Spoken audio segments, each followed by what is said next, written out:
position of the legs is the most important thing. Because basically I can be in kind of a low mount or a high mount.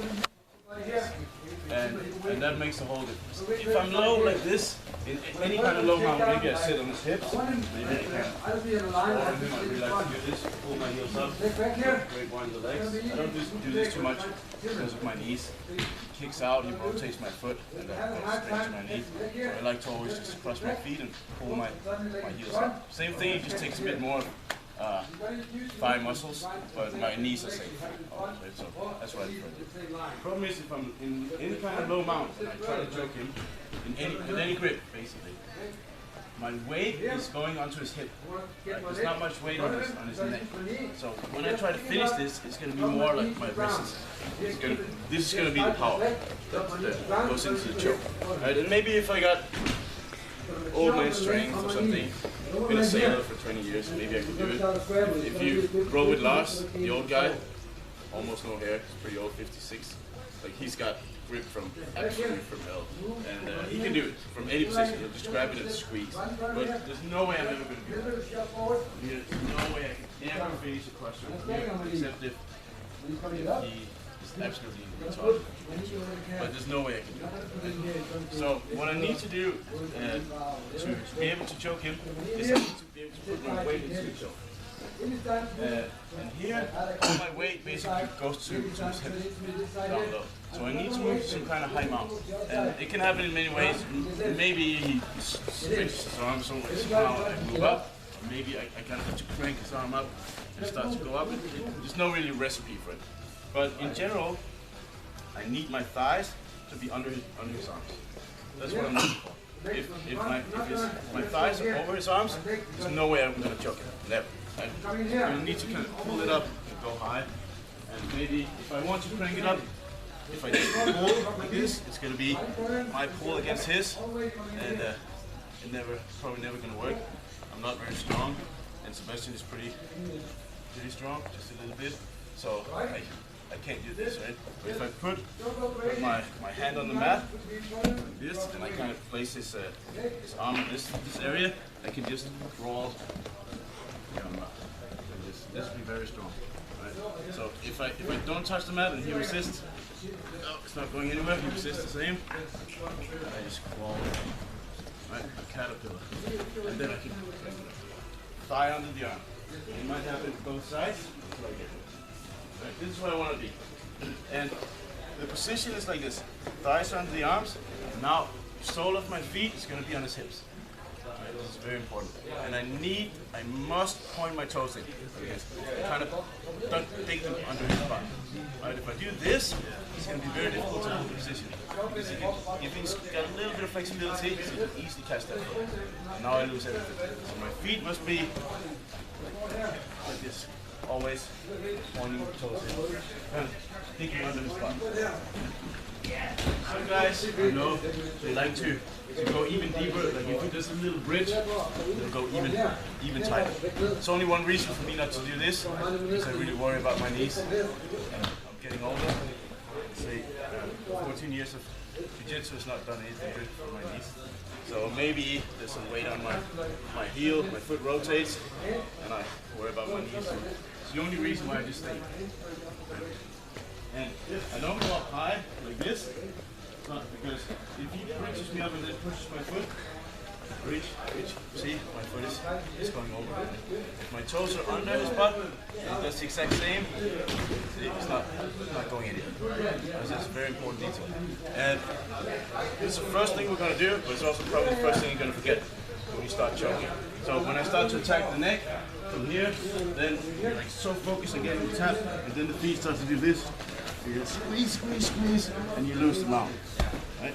So the foundation of this is that you can keep this exact position. Toes in, keep your knees out just a little.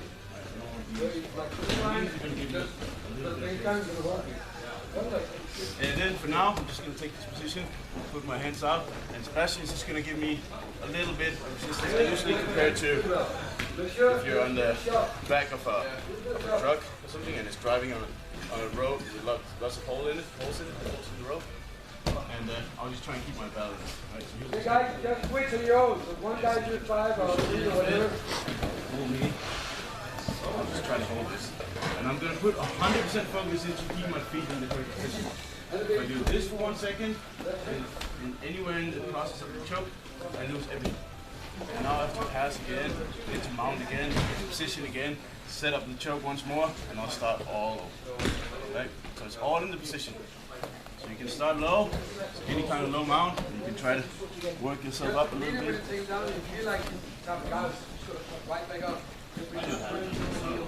Just get here. Toes in, knees out, and I'll try to move. Right? And he'll try to be bumpy. Look at my feet, they never leave the spot. Toes sticking up. This, right? And you keep going up. Try this first. This is the foundation of making the choke work.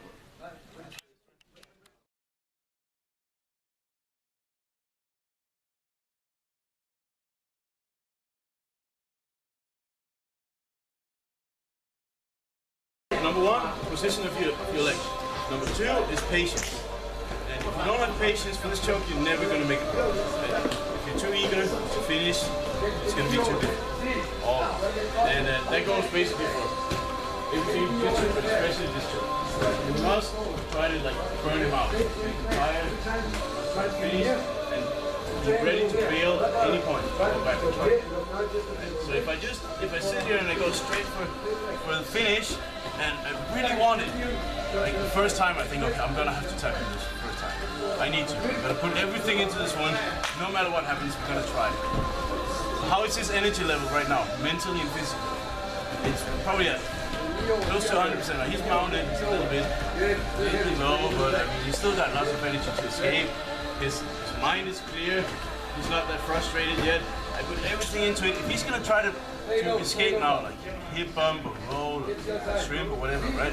One of his chances pretty good because he still has hope, right? And I need to take that hope away from him to make this work. So patience is very important. At any point where I try to finish and he will try to escape and I feel like, all right, he might actually have a good chance of escaping because he always has. I need to bail everything and go back, right? Because what happens, let's say I try a choke, I just start digging in and he's full of energy and he tries to roll me over. What did I lose? Nothing really, right? What did he lose? Yeah, like 10%, 20%. And most of all, he lost a little bit of hope. Now he's a bit more frustrated. He's like, oh shit, I put everything into this one bridge. And he just like, let go. And he's still there.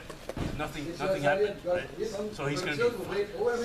Now I'm gonna have to try again. Right? So when I'm trying to switch the other side here, hold it, I have patience, I'll try again. Right? And imagine I do that 5 or 6 or 7 times. Like, how will his mind be right now? He's like, fuck, I'd rather just... He'll probably think, if he tries again, I'm not even gonna try.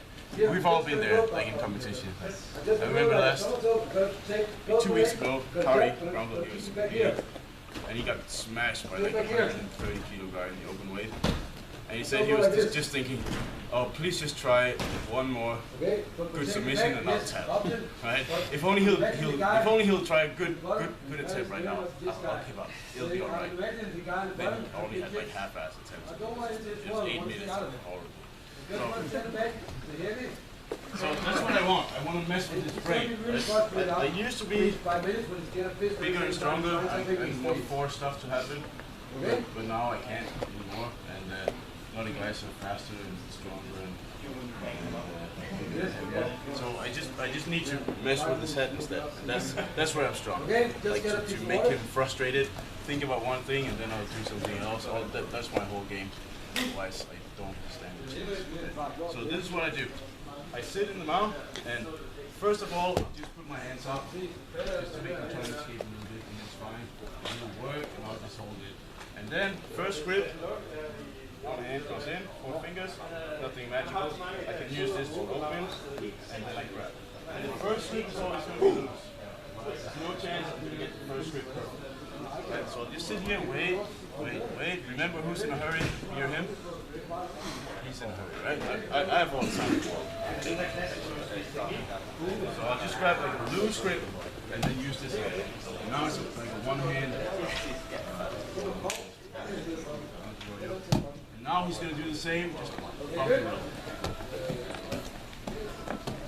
Now hold it, really focus on my feet. And he's going to just keep going. Right? And at any point, if I feel like he's actually going to roll me off, go back. So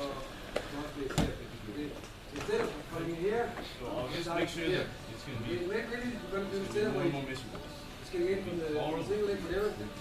Minutes. Trying to have a single here. The first thing I'm going to do, I'm trying to get the head down. So you just Just one get in, loose grip, the other here. the other one bounces. Give it Wait. When you got my grip here, let's see us. When you're standing here, So I said this is the choke position and the patience. Technique itself and the finish is super easy if you get that. There's almost no details. this, don't go Alright, this let's way. try. Okay?